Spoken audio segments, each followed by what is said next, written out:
Certo, então aqui nós vamos fazer aquela nossa revisão da prova para a gente poder entender cada questão. Então, lá na primeira questão da prova, nós tínhamos uma seguinte pergunta. Primeiro, o tempo é o estado atual, né, da atmosfera e o registro histórico do tempo consiste na composição do clima. Aí ele pega e coloca: selecione a alternativa que define corretamente a função do clima, né? Então, você tinha basicamente uma pergunta que falava inicialmente o que era o tempo, né, para a gente poder ter uma ideia, porque o que foi discutido lá no início do livro, lá o que falava na página 3, a diferença de tempo e clima, né, que o tempo é o estado momentâneo, o que está acontecendo agora, é como está o momento atmosférico, nublado, chuvoso, ensolarado, e o clima, ele se refere ao tipo de clima que predomina em nossa região. No caso, nós estamos aqui com um clima tropical próximo ao clima equatorial. Então, nós temos aí essas duas diferenças, né? Nós temos um clima predominante que é o tropical, mas nós temos uma grande influência também do clima equatorial. E aqui é uma questão que ela faz uma pergunta referente à função do clima, né? Qual é o seu objetivo? Então, na alternativa A, ele fala o seguinte, que o clima, né, a função do clima, está relacionada ao local onde são coletadas as informações do tempo. Veja bem, a alternativa A da prova, ela está se referindo ao quê? Ao tempo, né? Quando você faz uma coleta local de informações, eu me refiro ao tempo. E a questão, ela está perguntando sobre o clima.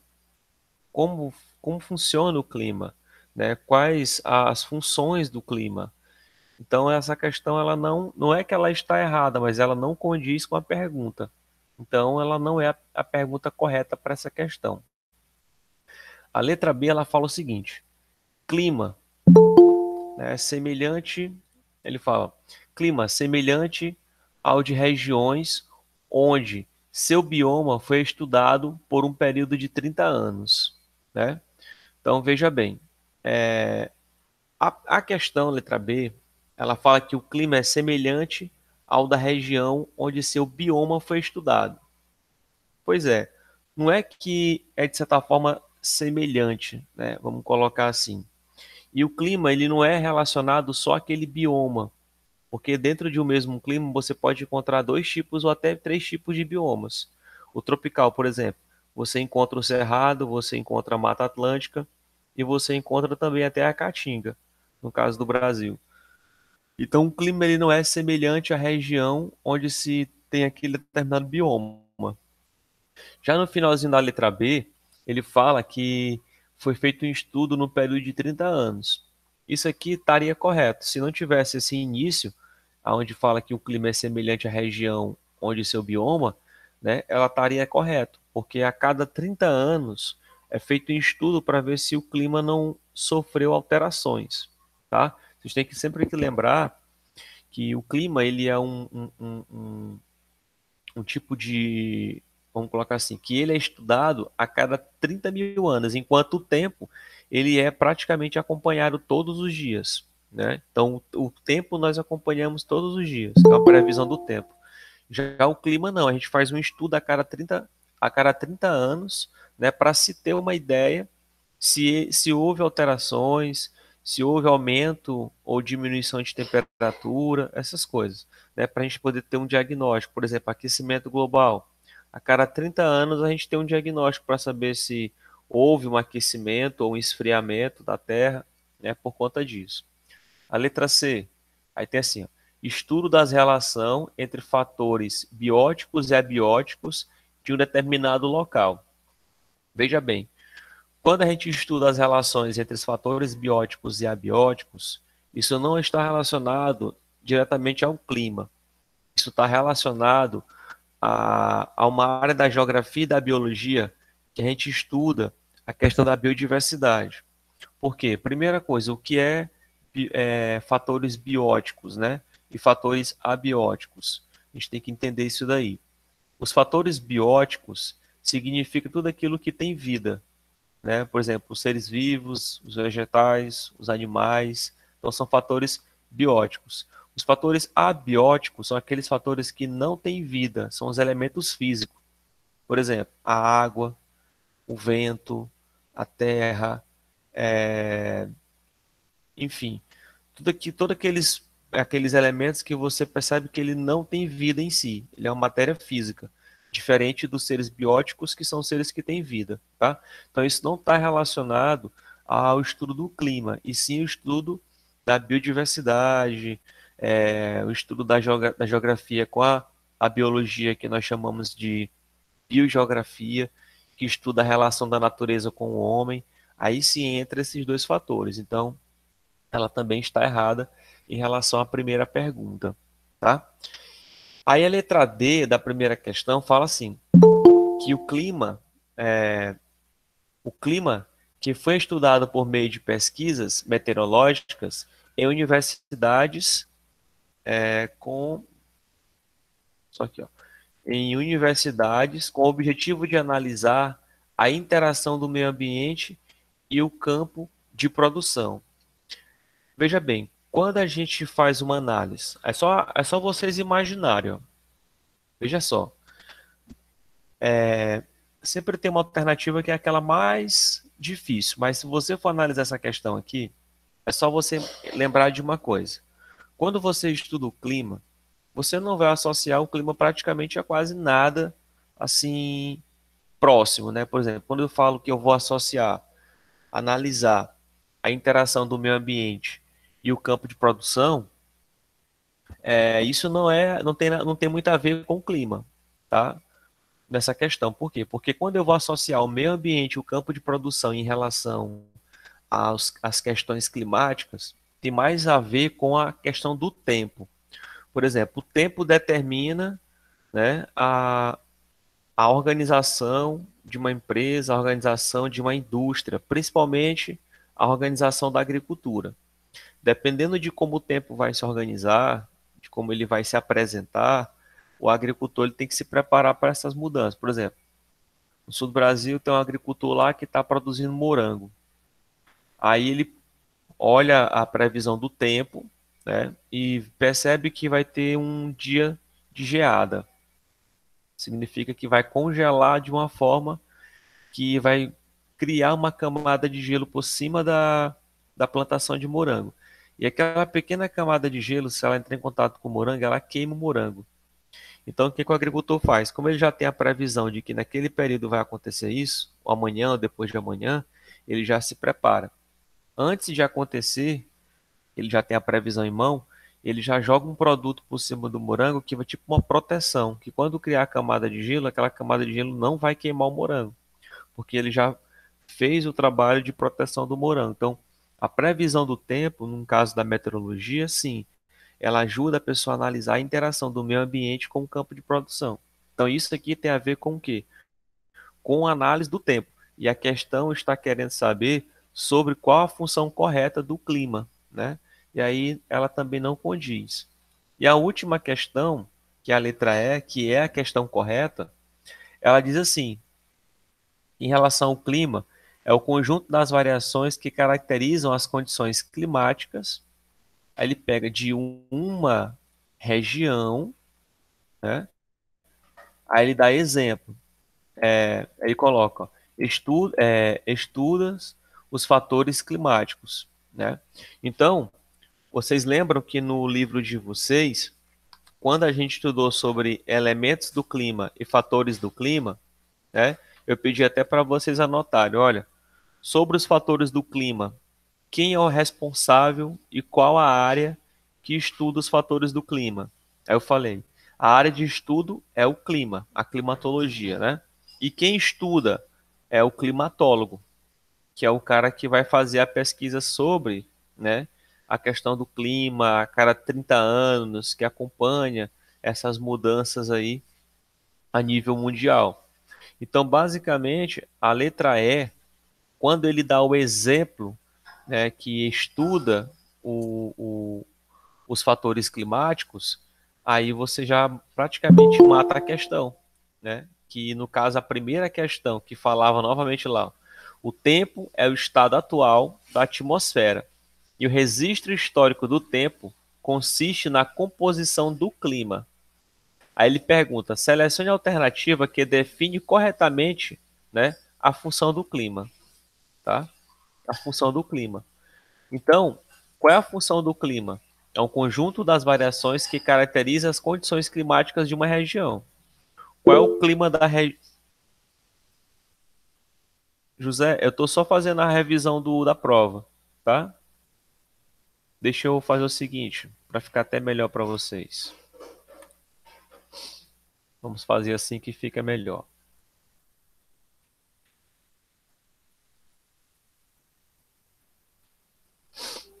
Estão visualizando minha tela? Sim. Pronto, fica até melhor para vocês acompanharem, para vocês acompanharem aí a resposta, tá? Então veja aí, ó.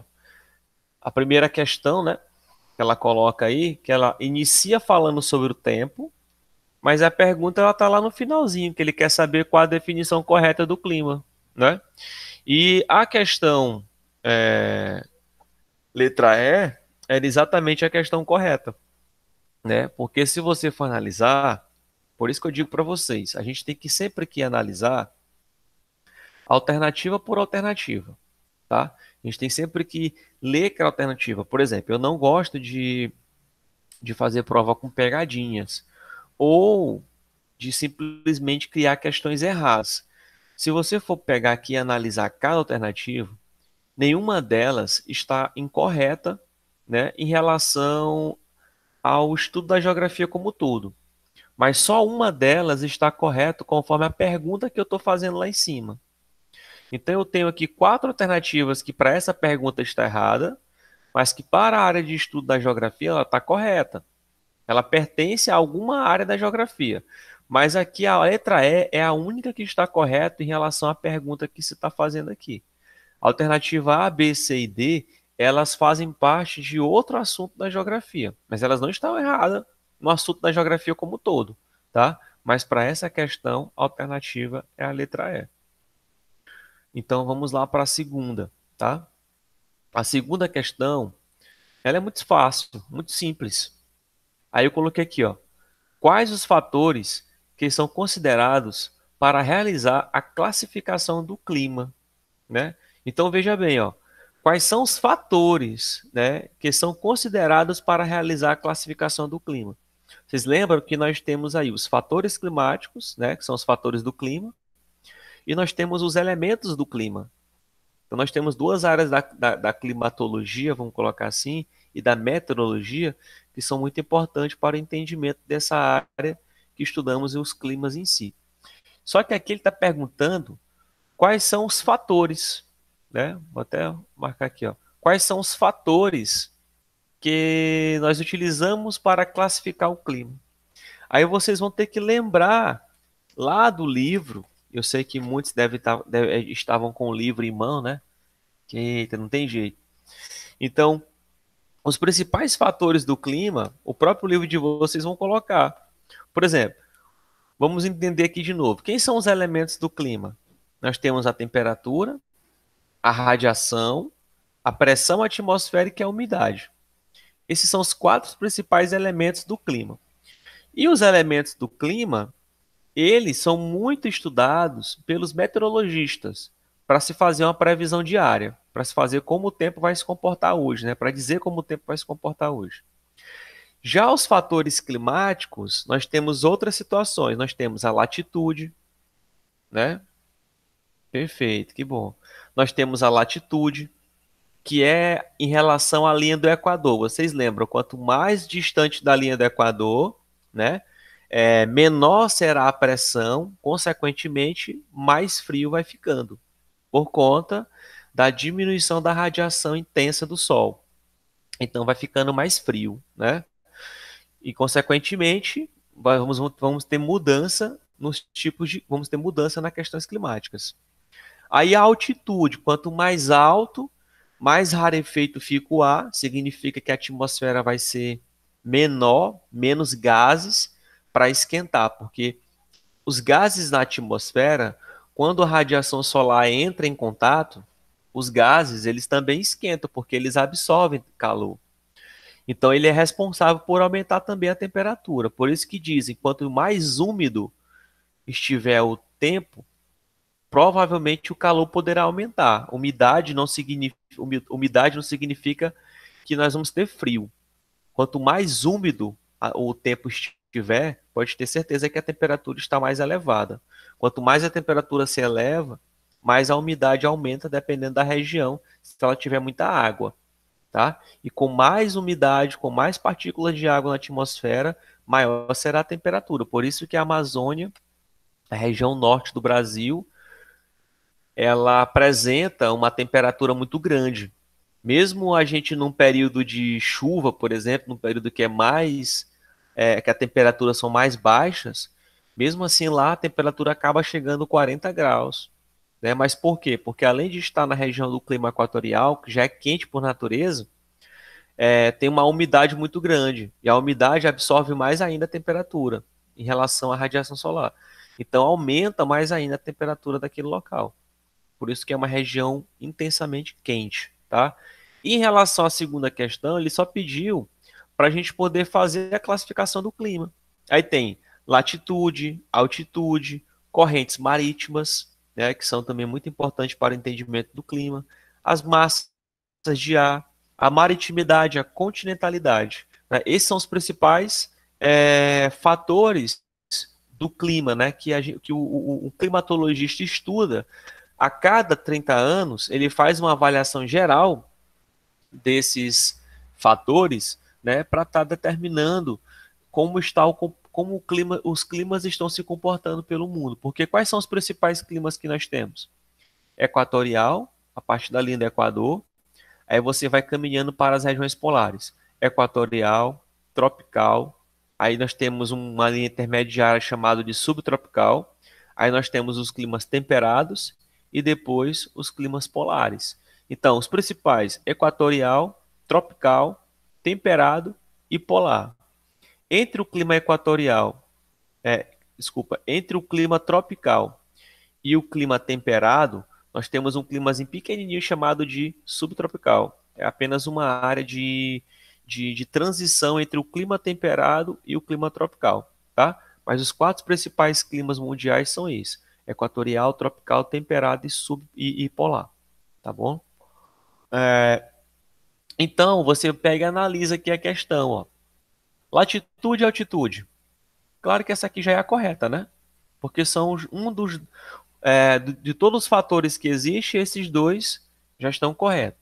A letra B fala assim: a umidade do ar e a radiação solar. Primeiro que a umidade do ar está relacionada ao quê? A um elemento do clima, né? E a radiação solar, ela também está relacionada a um elemento do clima, tá bom? As chuvas mais fortes e recorrentes? Não. As chuvas, no caso, aqui não condiz, vamos dizer assim, nem com os elementos, nem com os fatores. Mas se a gente fosse associar aos tipos de elementos, vamos colocar assim, as chuvas poderiam fazer parte dos elementos do clima, né? Porque tem a ver aí com a questão da umidade, essas coisas. Mas ela não condiz com nenhuma das questões. Aí vem letra D, os eventos climáticos como La Niña e El Niño.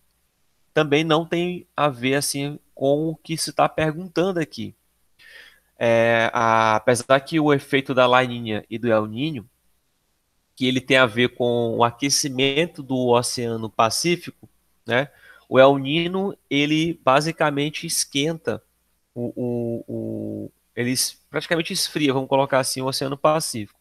E a La Niña é ao contrário, ela esquenta o Oceano Pacífico, né, fazendo com que há um aumento intenso de chuva nas regiões da Amazônia, do Nordeste. Então, a gente vai deixar lá para frente porque a gente vai ter um momento para falar desses dois fenômenos. Mas eles não têm muito a ver com os elementos e os fatores. Na verdade, eles são chamados, vocês podem até decorar isso. A La Niña e o El Niño, eles são anomalias climáticas, tá?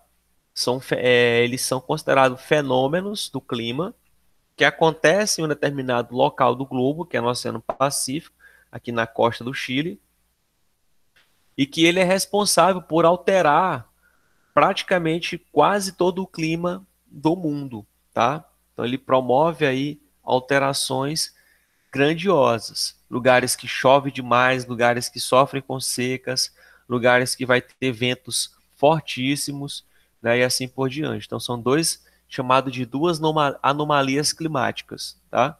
São dois fenômenos aí que existe que altera toda a composição do clima mundial. E a letra E, ele fala o seguinte: as situações climáticas parecidas com o bioma da região amazônica. Então, também uma questão que não condiz com o que se está perguntando. Claro que a letra A é a questão correta, né? Então vamos aqui para a terceira questão. Ó. A terceira questão ela é bem simples. Aqui ela já está se referindo àquele outro conteúdo sobre intemperismo e erosão, né, que eu também tinha colocado na prova. Então, para vocês lembrarem, vou voltar lá na parte de cima, para vocês lembrarem do conteúdo. Ó. Clima e tempo, da página 3 a 13, e o intemperismo e erosão na página 14 a 16. Esses foram os dois conteúdos cobrados na prova. Aí lá na terceira questão, vamos lá, ele fala assim, ó, os termos fragmentação e decomposição refere-se a qual dessas alternativas? Lá no livro, quando a gente estuda a questão do intemperismo, se vocês forem lá na página 14 do livro, né? Basta vocês procurarem na página 14 do livro aonde se fala sobre os itens que estão expostos aqui, no caso, o termo fragmentação e decomposição.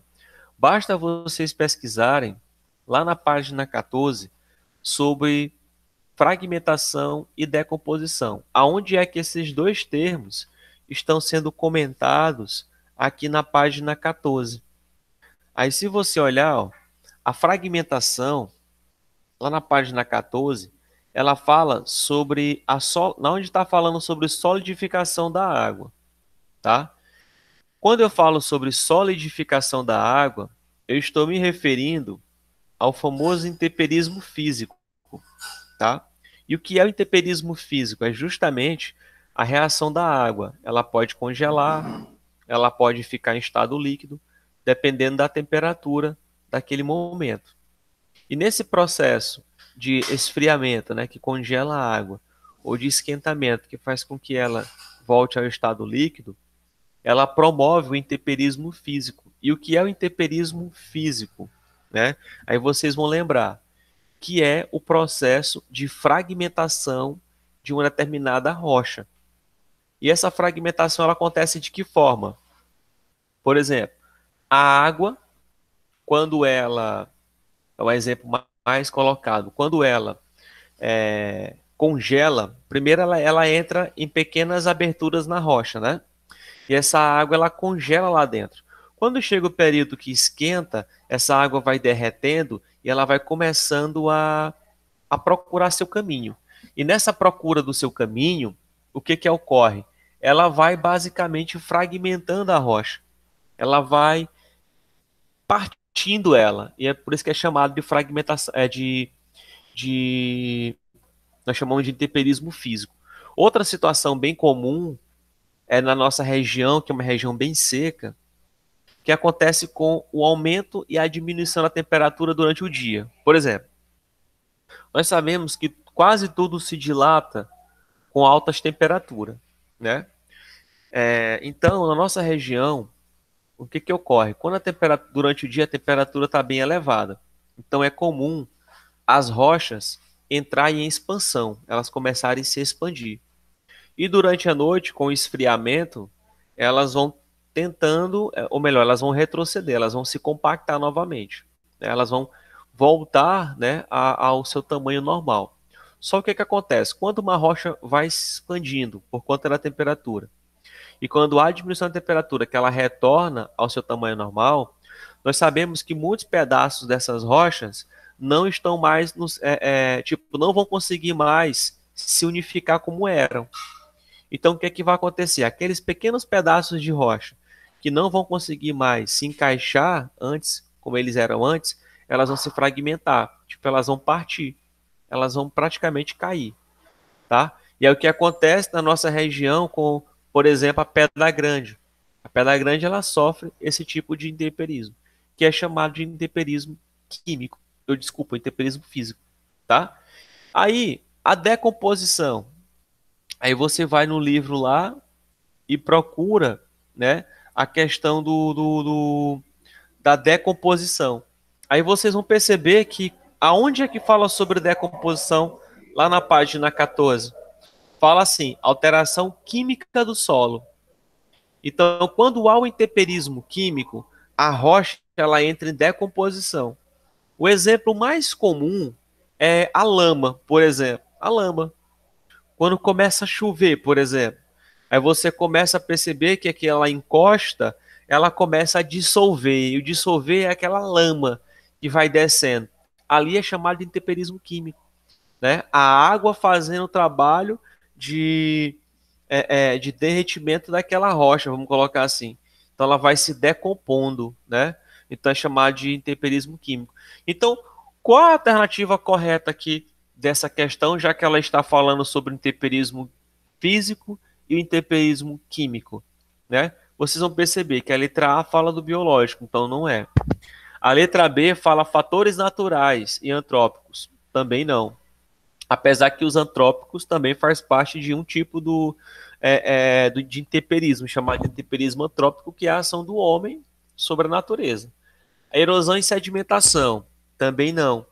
Erosão e sedimentação, a gente estuda isso lá um pouquinho na frente, né? Sedimentação, principalmente na parte de formação das rochas.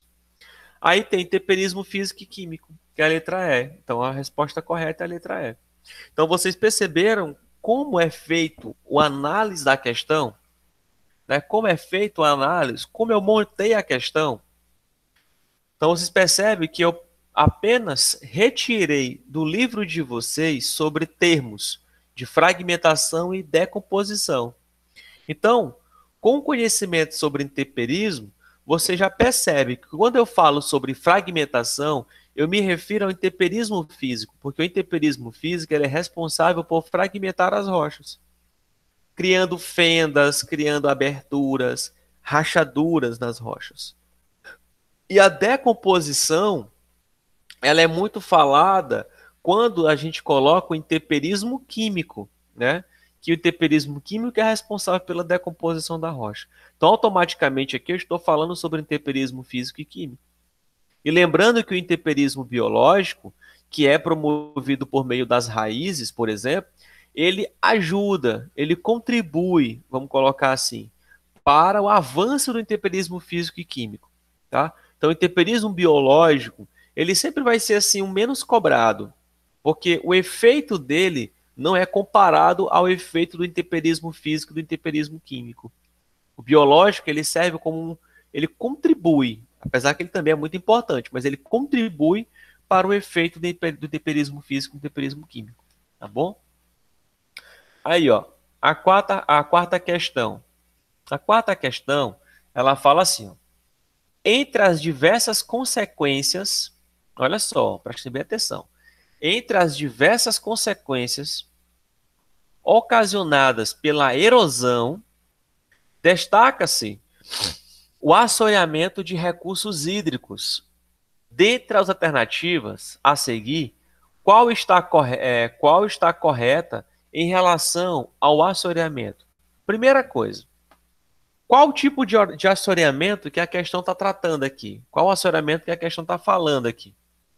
Ele deu referência, né, ao assoreamento de recursos hídricos. Primeira coisa que a gente deve entender que quando eu falar sobre assoreamento, eu me refiro a áreas de planície, que é o que acontece boa parte desse assoreamento, e principalmente aos leitos dos rios. Quando a gente fala em assoreamento, automaticamente nós imaginamos o quê? Nós estamos nesse momento falando de rios. Quem é assoreado no meio físico? É os rios. E por que que um rio ele entra, né, nesse processo de assoreamento? Porque simplesmente há um processo de desmatamento das suas margens, a retirada da mata ciliar, e esse rio ele fica desprotegido.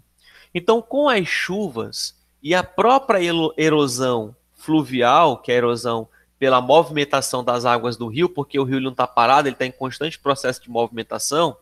Então, aquela água em movimentação, ela vai escavando o rio. Sem a vegetação local, o que que vai acontecer? As margens do rio, ela vai assorear, então ela vai praticamente entrar no rio. Eu vou mostrar para vocês aqui um exemplo.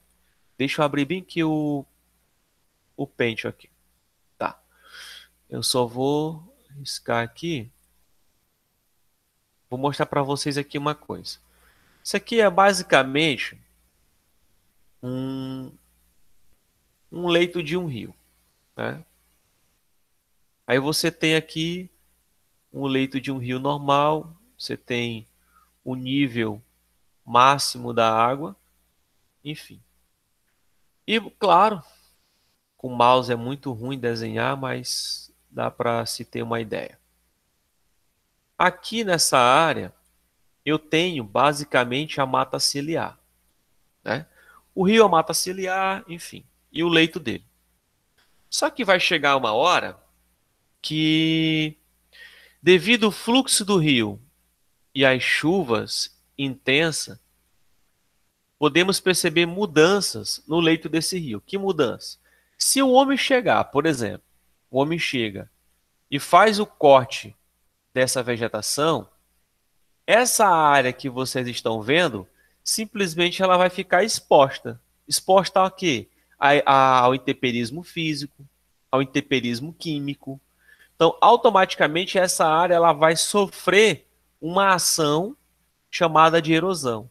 Tanto a erosão fluvial, que é pela movimentação do rio, como também pela erosão pluvial, que é a erosão da chuva.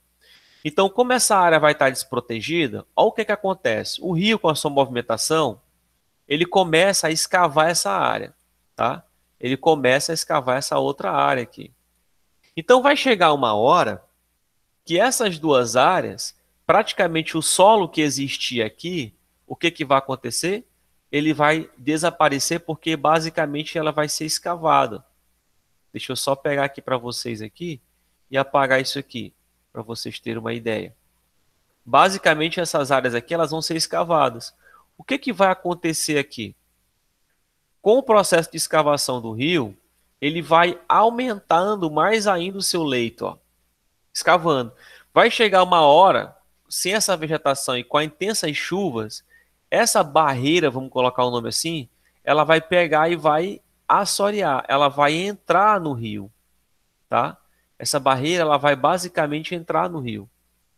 Então aquele fundo que existia, basicamente ele foi ocupado por sedimentos. Ele foi ocupado por quê? Ele foi ocupado por areia, né, que antes fazia parte da margem do rio. Então, basicamente, aquela profundidade que vocês conheciam, ela simplesmente não existe mais. Deixa eu só adicionar aqui uma pessoa aqui, tá? Então, aquela margem do rio que vocês conheciam antes, simplesmente ela vai deixar de existir. Então, o rio ele vai ficar assoreado. E o que é o assoreamento? É simplesmente a invasão, vamos colocar assim, é simplesmente a invasão, né, da sedimentação lateral, que eram as margens dos rios que protegiam o rio. Basicamente, elas vão começar a invadir o leito do rio. Então, o rio vai começar a ficar raso, que é o caso do Rio Mearim. Sem a vegetação, com a retirada de areia que acontece aqui no nosso rio, e o processo natural, que é as erosões fluviais e pluviais, faz com que esse rio, a cada dia que passa, ele fique mais raso por conta da sedimentação que vai se acumulando no seu leito, tá? Então, voltando aqui para a questão, ó, aí ele pega, né, sobre a questão, dentre as alternativas a seguir, qual está correta em relação ao assoreamento. Então, ela quer saber, né, qual é, o que se trata, o que é o assoreamento em si, tá? Aí ele vem aqui, ó. O que é o assoreamento? Afeta de forma negativa unicamente a economia, tá? De certa forma ela afeta, né, a economia, mas uma economia local, uma economia assim simples, não tão complicada, vamos colocar assim, comparada a uma economia de um país, de um estado. Mas é claro que o assoreamento ele promove um problema muito grande na economia ribeirinha, na economia de pescadores, né, das comunidades tradicionais. Mas a questão não está perguntando sobre consequências do assoreamento. Olha só, se eu tivesse colocado aqui quais as consequências do assoreamento, a alternativa A seria correta. Mas não é o que eu estou pedindo. Ele quer saber o que seria, né, esse assoreamento. Aí ele pega aqui, ó, letra B. Ocasiona no aumento de nutrientes das águas, favorecendo a vida aquática. Também não. Isso aqui não tem nada a ver com a questão. Isso aqui está relacionado à área da biologia, da área de ciências, né? Letra C. Consiste no acúmulo de sedimento no leito dos rios. Aí você, claro, com esse análise que eu tinha feito para vocês aqui agora há pouco, que é justamente quando a gente fala de assoreamento, nós estamos nos referindo a, a esse processo. E eu fiz essa questão simplesmente porque o assoreamento ele está relacionado, né, à questão dos tipos de erosões. E as erosões, quando você estuda sobre ela, principalmente a erosão fluvial, né, a erosão fluvial, ela faz esse discurso sobre a questão dos leitos dos rios, tá? Letra D, favorece o crescimento da vegetação subaquática, também não, é muito pelo contrário. A vegetação subaquática ela faz morrer, vamos colocar assim. É causado unicamente pelo desmatamento, principalmente das matas ciliares, né? Então veja bem, é causado unicamente pelo desmatamento, principalmente das matas ciliares. E professor, eu percebi que na sua explicação você falou muito de mata ciliar, mas vejamos que eu não falei que é unicamente pelo desmatamento da mata ciliar. O assoreamento ele é promovido por outros fatores também, pela própria erosão fluvial, pela erosão pluvial, né? Pela retirada da mata ciliar, pela retirada de areia dos leitos dos rios. Então, tudo isso promove o assoreamento do leito do rio. Tá bom? Então, vamos lá. A quinta questão, ela fala só assim. Como principais agentes erosivos, nós temos. Quais são os principais agentes da erosão? Né? Aqui é muito simples. Nós temos aí na página 14 e na página 15 na página 14, no caso. Na página 14, ele vem destacar os 6 tipos de erosões. Né? Os 6 tipos principais tipos de erosões. E aqui ele só quer saber quais são os tipos, quais são os principais agentes. Aí você tem água, luz e calor. Você já sabe que aqui está errado, né? Vamos lá. Luz, sismos e água. Também não tem como, né? Vento, sismo e luz. Também não dá. Água, vento e gelo. Sim, correto. Gelo, luz e decomposição. Vamos lá. A água está correta? Sim, é um agente. A luz? Não. Tá? O calor também não, porque isso não está relacionado ao processo de erosão. Mas a água sim. Luz também não. Sismo são tremores. Tremores de terra. Também não tem nada a ver. A água sim. O vento? Sim. Erosão eólica. Sismo, tremores de terra? Não. Luz? Também não. Se tivesse o calor, ele está mais aproximado, porque existe a questão do intemperismo, né? Que é um processo relacionado à temperatura, mas erosão, ele também não entra. Agora, água, nós temos erosão pluvial e erosão fluvial. Os ventos, erosão eólica. E o gelo, erosão glacial. Tá correto. E a letra E, ó, gelo, correto. Luz, não. E decomposição, também não. Decomposição faz parte do processo de intemperismo e também de erosão, né? Mas principalmente o intemperismo químico, que está relacionado ao processo de decomposição. Tranquilo? Sexta questão, ó. O homem também pode ser responsável pela deflagração de processos erosivos. Dentre esses processos, podemos citar, né? Então, a questão da erosão antrópica, né? A intervenção do homem na natureza. Então, como isso pode acontecer? Como é que o homem pode promover a erosão dentro das áreas, dentro do meio ambiente, vamos colocar assim? com a retirada da cobertura vegetal? Correto. Plantio de vegetação em taludes de estrada. Taludes, para quem não sabe, são aqueles... o cara vem e constrói um talude, que é uma área por onde a água vai passar. Para essa água não invadir a estrada, para essa água não correr para lugares que não poderia correr, no caso, promover aí uma criação de grandes buracos, que nós chamamos de vossoroca. Então, cria os taludes, que são canais, corredores, né? Então, se o homem fizer isso aqui, plantio de vegetação em taludes para poder fazer uma proteção, não tem problema nenhum. Ele está fazendo um processo de conservação. Preenchimento de solo, também não. Ele está ajudando a conservar uma área. Redução de atividade agrícola e pecuária. Quando a gente reduz essas atividades, é claro que as erosões elas vão diminuir. Sendo que, lembrem, que o trabalho da agricultura e da pecuária é um dos trabalhos que mais promove a erosão. E quem produz esse trabalho? O homem, né? O uso adequado do manuseio do solo. Então, quando o homem utiliza o solo de forma consciente, ele também não vai produzir erosão. Então, como é que o homem, de forma antrópica, né, como é colocado a erosão antrópica, como é que o homem produz a erosão? Principalmente com a retirada da cobertura vegetal. Quando o homem deixa o solo exposto, as erosões, tanto eólica como pluvial, que é a chuva, e os agentes do intemperismo, eles começam a fazer o processo de decomposição, de fragmentação, né, das rochas e principalmente do solo. Então, até a letra A é a correta. A sétima questão, olha aí, ó. A erosão é causada por agentes erosivos e facilitada por alguns fatores. Sobre quais fatores é correto afirmar? Olha só, a erosão é causada por agentes erosivos. Quem são os agentes? Aí vocês têm lá fluviais, glaciais, marinhos, pluviais, eólico, antrópico, e aí vai. E ele coloca o seguinte, que sobre tais fatores é correto afirmar.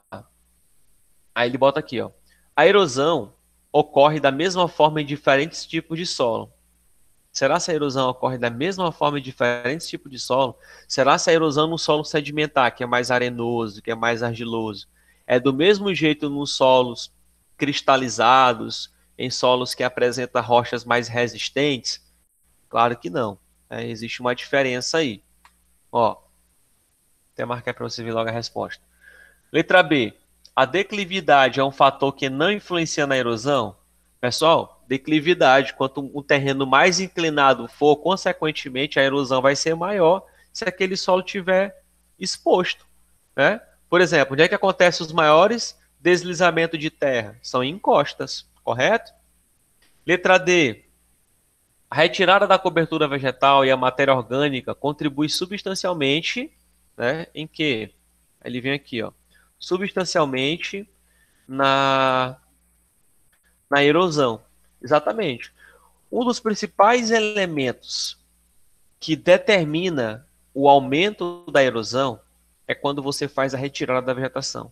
Por isso que é importante conservarmos o solo com árvores, com grama, por exemplo. Quem tem sítio, é sempre bom, em áreas expostas, né, fazer o plantio de gramas silvestres, de plantas, para que esse solo possa ser protegido, para que não venha ter uma formação de buracos, que nós chamamos de vossorocas, e isso é formado simplesmente pelo processo da erosão, que vai desgastando o solo, como você já sabe.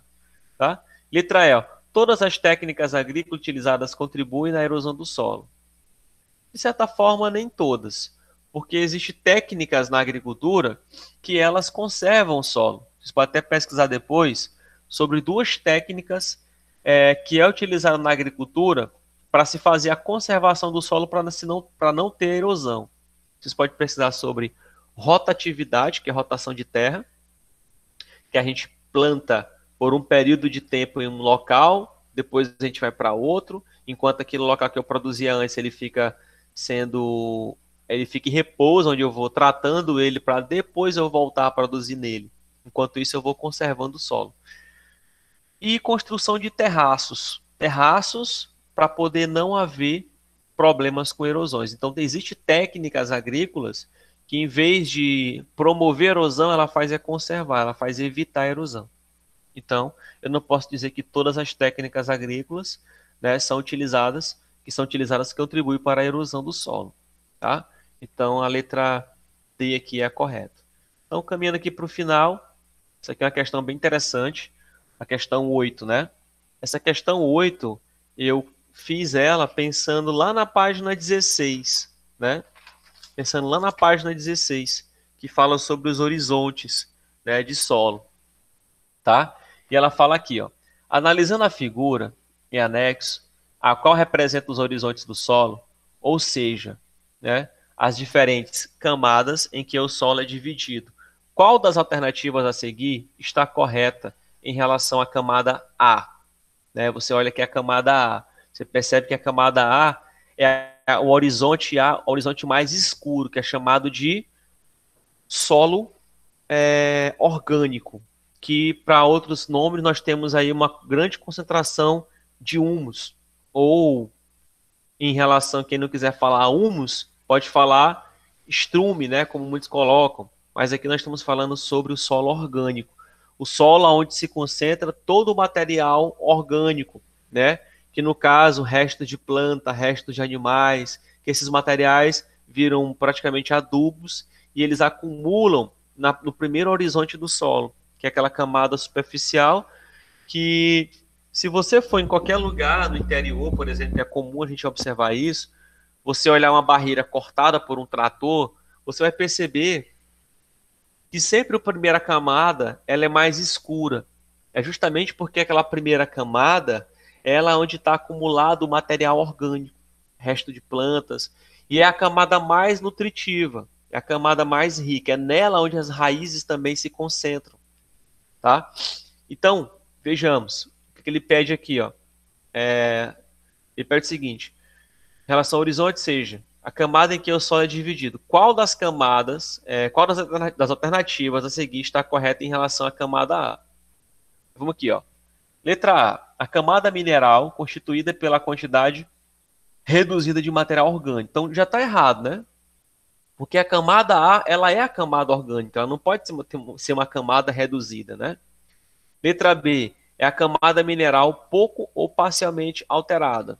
Não. Geralmente, pessoal, a camada mineral ela está relacionada às camadas R e C, que é considerado a camada mais antiga e que geralmente, claro, ela é formada pelos processos extrusivos, ou melhor, pelos processos vulcânicos, né? Então é uma rocha antiga que foi formada mesmo antiga, geologicamente, há muito tempo atrás, né?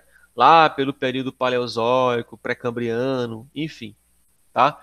Então, quando se falar, se eu estou falando do solo A, então eu não vou estar falando de minerais, de menos adubo, essas coisas. Letra C, ó, é composto por material orgânico devido à presença de vegetação e de animais.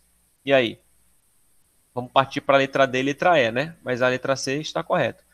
Constitui basicamente de rochas alteradas e humus, sendo a região onde se fixa a maior parte das raízes, né? Vamos ver aqui, ó. Maior parte, mas se fixa a maior parte das raízes por parte das raízes. E vivem organismos decompositores e detritívoros, né? Enfim, ele colocou a letra D como correta. Por que a letra C não está correta, professor? Primeiro a gente tem que entender o seguinte, ó. É composta por material orgânica devido à presença de vegetação e de animais. Beleza. Mas nós sabemos que a questão mais completa é a que eu devo marcar. Então, a questão letra D, ela basicamente resume de forma mais objetiva sobre o que é realmente a camada A. Por exemplo, ó, constitui basicamente de rocha alterada. Quem são as rochas alteradas? São as rochas orgânicas, chamado também de humus, tá? Sendo a região onde se fixa a maior parte das raízes e vivem organismos decompositores, né, e detritívoros, tá? É basicamente a área aonde os micro-organismos, né, praticamente sobrevivem. Por exemplo, minhocas, né, raízes de planta, praticamente é a área mais completa. Vou sim, já já, tá? E a letra A, ó, rocha não alterada, que deu origem ao solo. Também essa aqui não é, está se referindo à letra R e a letra C. Então, só para finalizar, né, a nossa aula, ou a nossa revisão de prova, aí eu vou passar a atividade para vocês. Ao estudar o clima de uma região, diversos fatores são levados em consideração, ó, como o estudo da vegetação e os elementos naturais e humanos que influenciam esses dados. Já entre os fatores climáticos, vamos colocar assim, entre os fatores climáticos, olha, presta atenção, não estou falando sobre os elementos climáticos. Sobre os fatores climáticos estudados e que influenciam no clima, é possível citar. Então, aqui eu pedi para que vocês citassem fatores climáticos, né, que interferem no processo do clima. Então, quais são eles? Aí vocês vão colocar latitude, altitude, correntes marítimas, massas de ar, maritimidade, continentalidade. Essa era a resposta. Coisa simples, básica. E na letra 10 eu falo o seguinte, na questão 10, o que é amplitude térmica e como funciona? A amplitude térmica, eu simplesmente coloquei essa questão até mesmo para vocês fazerem uma pesquisa, né? Amplitude térmica é a relação entre a máxima e a mínima da temperatura. Por exemplo, existe amplitude térmica semanal, existe amplitude térmica do dia, por exemplo, do dia, semanal e mensal e anual.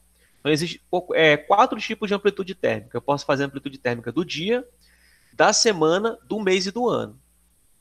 No dia, por exemplo, eu posso pegar o momento que fez a maior temperatura.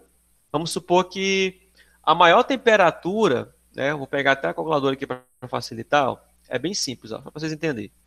A maior temperatura do dia foi 40, né? E a menor foi 32. Então, deixa eu pegar aqui para ele. A maior foi 40 mais 32. Então eu tenho 72. Aí eu pego e divido por 2, que é igual a 36. Então, a amplitude térmica é simplesmente, né, você pegar a máxima e a mínima, somar e dividir por 2. Tá? Não se preocupe não que eu vou ler tudinho e avaliar. Tá? Se chegar nesse entendimento que eu estou fazendo, tá correto. Então, durante o dia, ou durante a semana, ou durante o mês, ou o ano, né, eu faço dessa forma. Por exemplo, na semana, no dia é assim, no dia eu pego a maior temperatura e a menor temperatura do dia e faço a divisão. Da semana, eu pego o dia que fez a maior temperatura e o dia que fez a menor temperatura. Somos dois, divide por 2, tá? Olha a diferença da semana. Eu pego o dia que fez a maior temperatura e um outro dia que fez a menor. Em relação ao mês, da mesma forma, eu pego a maior temperatura do mês e a menor temperatura do mês. Soma as duas e divido por 2. Em relação ao ano, eu pego o mês que foi mais que apresentou a maior temperatura e o mês que apresentou a menor temperatura. Somo e divido por 2. Eu vou ter a amplitude térmica, tá bom? Lembrando que essa amplitude térmica, a gente falou sobre ela quando a gente discute sobre continentalidade e maritimidade. Porque a continentalidade e a maritimidade, ela é responsável por fazer a alteração da amplitude térmica. Aí vocês vão lembrar agora do que eu falei na aula. Efeitos da continentalidade é onde a amplitude térmica é mais visível, por conta dessa diferença de temperatura durante o dia e a noite. Já as regiões de maritimidade, que são as cidades que vivem no litoral, a amplitude térmica dela é bem controlada, porque de dia ou de noite as temperaturas são muito parecidas, por conta do efeito do vento, né? Por conta dessa ação aí da reversão térmica, como eu tinha explicado para vocês, tá? Então, basicamente essa foi a prova, muito simples, eu acredito que não estava difícil, tá bom? E uma prova bem tranquila mesmo, tá? Eu estou fazendo aí a correção, essa semana ainda eu passo o resultado para vocês. Aí, para ajudar na prova dos senhores, o que eu vou fazer? Vai ser feito agora. Eu vou pegar, tá? Já estou aqui no ponto, essa pesquisa que eu vou passar para vocês, tá certo? Eu vou postar no Senec Digital a pesquisa que eu vou fazer, E aí vocês vão ler a pesquisa, tá? Vocês vão ler a pesquisa. São 8h35. Eu vou já postar a pesquisa. Deixa eu só finalizar aqui a revisão.